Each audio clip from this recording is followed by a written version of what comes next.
안녕하세요. 윤명철 교수의 역사대학입니다. 2021년 6월 중순경 전라남도 광주시 월교동에 와 있습니다.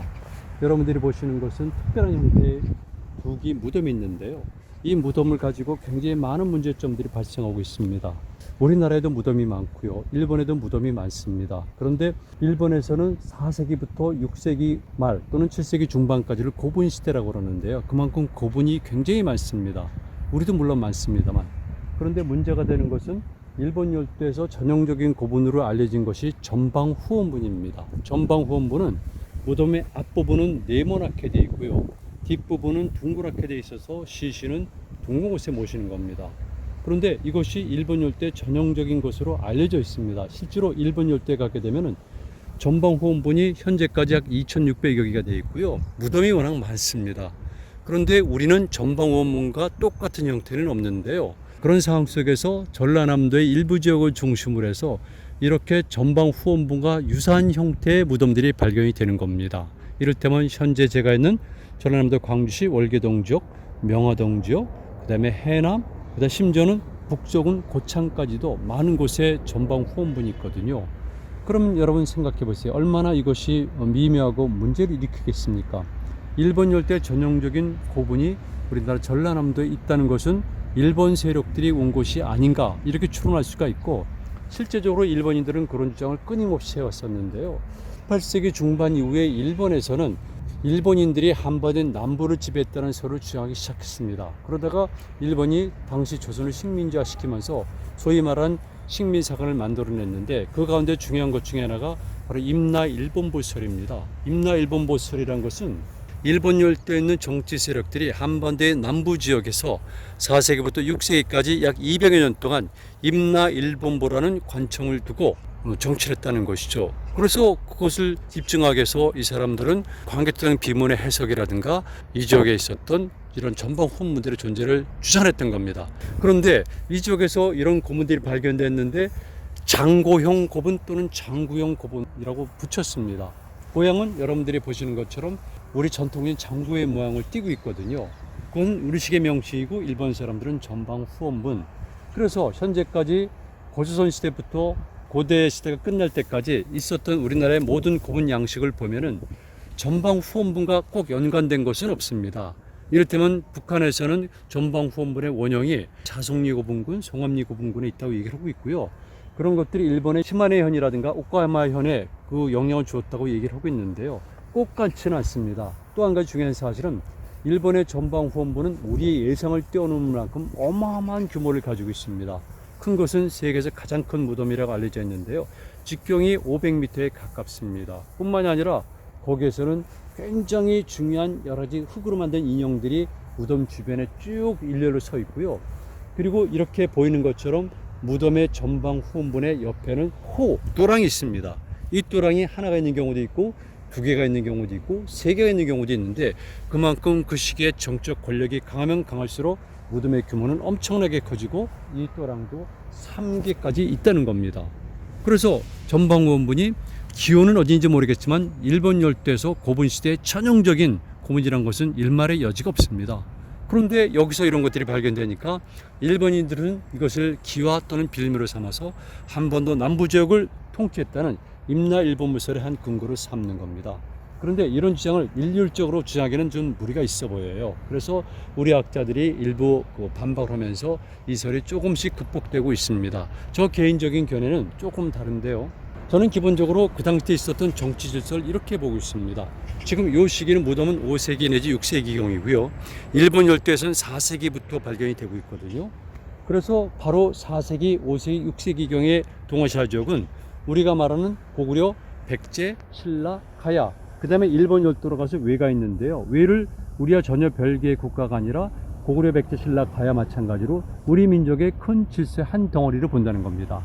그리고 BC 3세기부터 본격적으로 한민족이 건너갔지만 고분 시대에는 국가적 진출하게 되거든요. 그런 관점에서 볼 때 바로 이 고분을 축조한 세력들은 단순한 민간인이 아니라 정부와 직접 연결된 사람이 건너갔기 때문에 그들이 가지고 있던 경제력이라든가 문화력이라든가 그 밖의 정치력을 그대로 투사했다는 겁니다. 다만 일본 열대의 고유한 자연환경과 일본 열대의 오랜 토기 전통과 그리고 일본 간의 독특한 종교적 심성이 합쳐져서 전방후원문이라는 형태로 발전이 된 것이죠.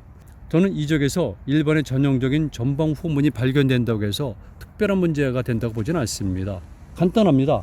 저는 당시 외세력을 우리의 역사 한 부분으로 보기 때문에 우리 한 부분의 세력들이 일본 열도에 진출했다가 다시 여기도 와서 거점을 장악하거나 아니면 이 지역과 긴밀한 교류 관계를 맺으니까 이런 식의 무덤이 있을 수 있다. 이런 이론을 그동안 전개한 것입니다.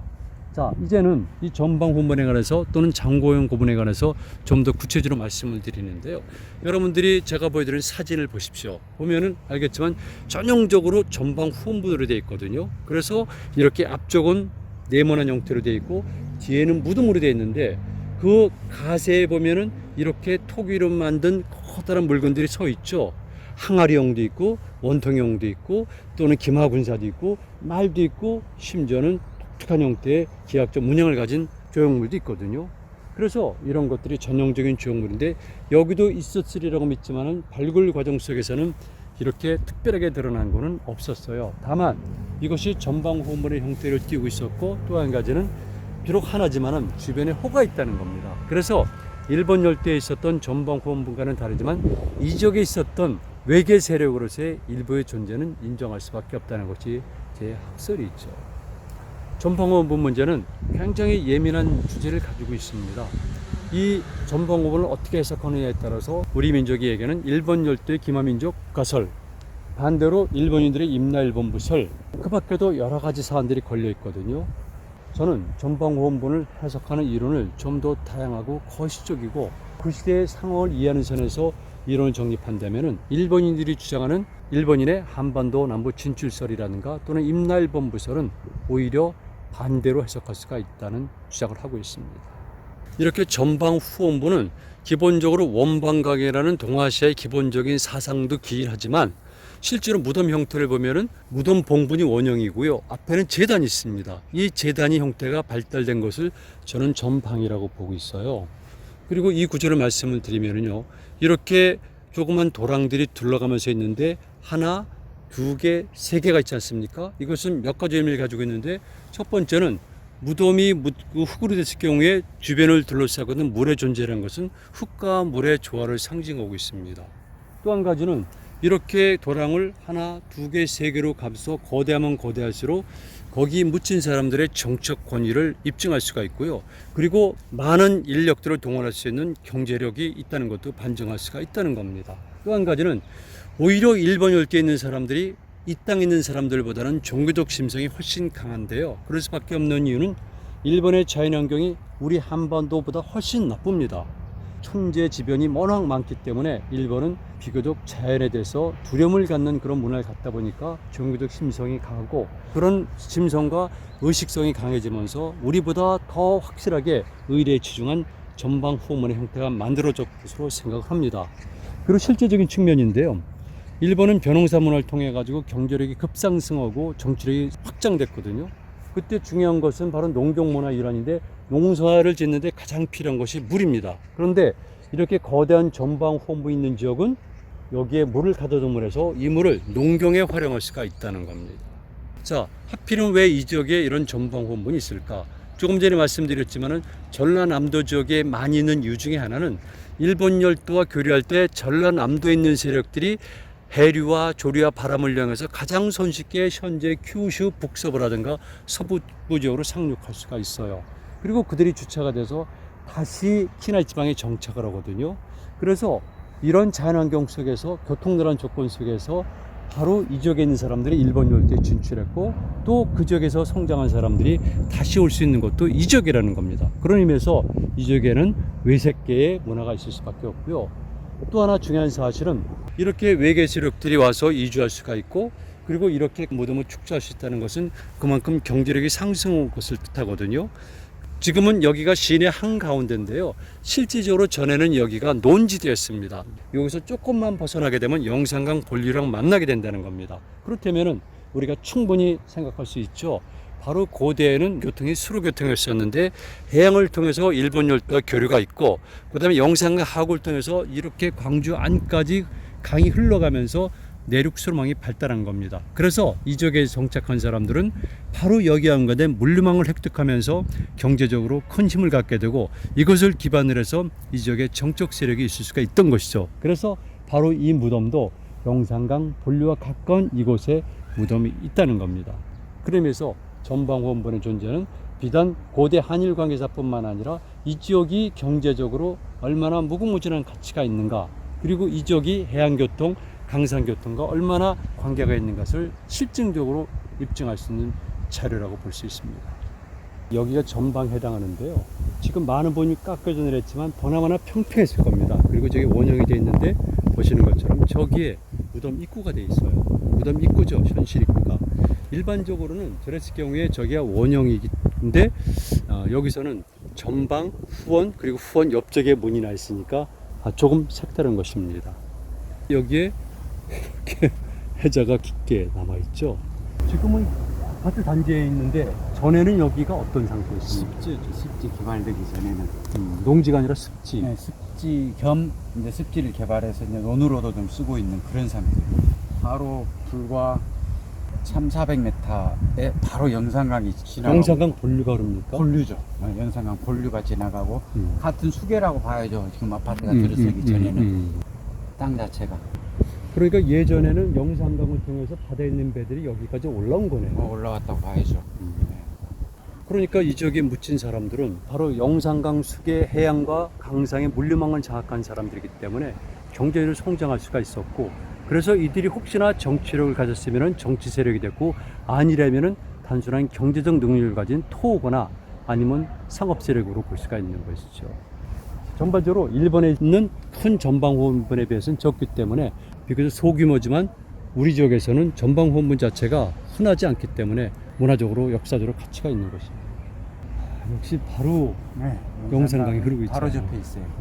출토유물이 일본의 전방호원본과 비슷한 점이 많아 고대 한국과 일본의 관계를 연구하는데 귀중한 자를 평가받고 있다. 저는 개인적으로 적극적으로 해석을 합니다. 차라리 일본 열대에 가서 4세기부터 시작해서 6세기 후반까지 있었던 고분 시대는 완벽하게 이 지역에 있었던 고구려, 백제, 신라, 가야계 세력들이 진출해서 각각의 정치 세력들을 형성했기 때문에 저는 이것이 왜라는 이름으로 등장했지만 우리와 직결되어 있다고 봅니다. 따라서 그 지역에 진출했던 사람들이 다시 고국에 돌아와서 특별한 위치를 차지한다거나 활동하는 것은 별 문제가 없다고 보고 있어요. 일본에서 만든 용어가 전방 후원분인데 일본에는 전방 후원분뿐만 아니라 전원 후방분도 있고요, 방분도 있고요, 그리고 사각형으로 되어 있어 가지고 네 곳에 귀퉁이가 있는 그런 무덤 형식도 있어요.